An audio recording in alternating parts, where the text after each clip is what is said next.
Okay, friends, we finally have some answers. I have mono. Oh my gosh. I've had mono before. Yes, I know it's extremely rare to get it more than once. I've actually had it 3 times now. But this time, mono decided to be an a-hole and do the sneak attack. I have been running a fever now for, well, I'm fever free now for almost a week, but I had been running a fever for almost 6 weeks, up to 103 occasionally, mainly just low 100s, unexplained fever, headaches, some GI issues, but that's about it. So I was kind of freaked out with this pandemic going on and my COVID test coming back negative twice. What the hell is going on? Last Thursday I woke up with very classic mono symptoms, like I was swallowing rocks. My glands are still really swollen, you can see probably, I don't know. And so I finally demanded to have an in-person, face-to-face visit with my doctor because we were getting nowhere with virtual visits every week, and I had been off work now for 3 weeks because no one will let me come take care of their patient when I'm running a fever. I don't blame them. But he did a strep test, it came back negative. Mono test came back positive, which if you've had mono, once you have it, that test will always come back positive. So he had me come back later in the day and draw specific labs that say if you have an infection, if you have the virus in your body at all, if it's a previous virus, or if you've had it long enough to build titers up to it, kind of like COVID, and if it's still an active virus in your body. And all 3 of those answers were positive for me because I have an active infection and I have had mono before. I had it in 2013 and 2018. About 3 days before I got diagnosed, I actually told my husband, I said, if I had a sore throat and that burning headache, I don't know how to explain it, but if you've had mono before, it's not like strep.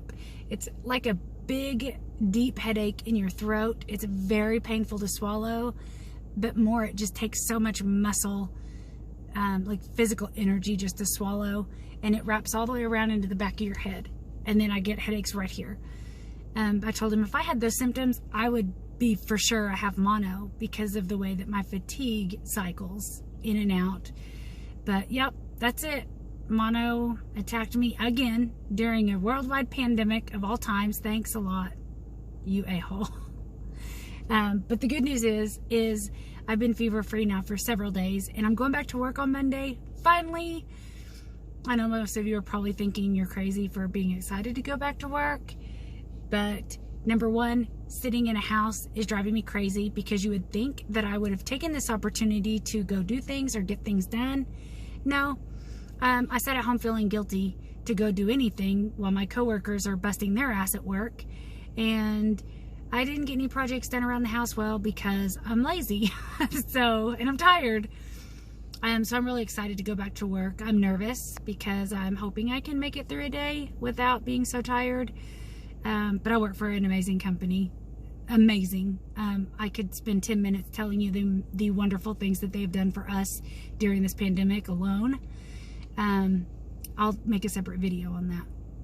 But yeah, I had some testing and a surgical procedure done regarding my gallbladder. All of that looks fine. So the next step is to go see a rheumatologist to find out why the heck I keep getting mono. It's extremely rare, and most doctors or even friends of mine that are physicians don't believe me that I've had it 3 times until they see my labs because it's just so rare. But yeah, it likes me. It's sucked onto my body and decides to kick my ass every couple of years, and it's just so much fun. If you've ever had it, you know it's about 3 months of hell. But I think I'm on the back end of it now. I feel good about every other day for the whole day, and then it hits me about every other day. And it just, like today, I haven't gotten off the couch at all except for to go to the pharmacy to pick up a prescription. So yep, that's it. That's my update. Good news and bad news. But one step closer to answers. Not knowing what's going on during a pandemic is scary. I know I'm not the only one dealing with it. I have lots of personal friends dealing with it as well. And doctors don't want to seem to really think outside the box of COVID right now. So it's scary, it sucks, but I at least have most of my answers. And the rest of the answers as far as autoimmune diseases go, Epstein-Barr virus, by the way, causes mono and is very highly correlated with a lot of other autoimmune diseases. So we're clearly worried about that since I've had mono 3 times. But those answers can wait. I can at least get back to work. I know I'm not going to infect anyone. We have the proper PPE to keep us safe at work, and I feel comfortable with that. So yay, I'm going back to work. I'm getting back to my real life, and I will update you guys as soon as I know something else. Thanks for hanging out with me during this crazy time. Talk to you later.